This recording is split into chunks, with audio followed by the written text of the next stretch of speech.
Hey guys, my name is Taylor Chu. Today I'm teaching you how to make your own personalized mug.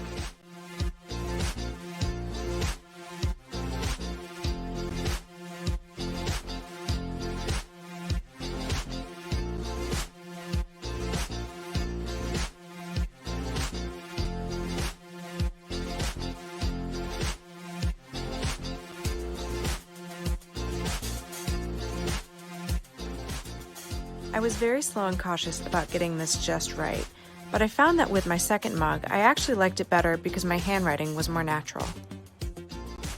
If you're writing in cursive, remember that anytime your pen moves down, the line should be thicker, and when it goes up, it's thinner. Fix any mistakes by scraping it with your nail or using rubbing alcohol on a Q-tip. Instead of dragging your Sharpie, try dotting and spreading the paint so as not to remove any previous layers. This step is important. Baking the mugs sets the paint into the ceramic.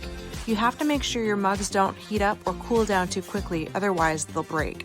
So put the mugs in first, then begin the preheat, and then when the 2 hours is done, let the mugs cool down in the oven. And there you have it, a personalized mug, and you can do this for any season, write whatever you want on it. For care, I would recommend just hand washing and not putting it in the dishwasher.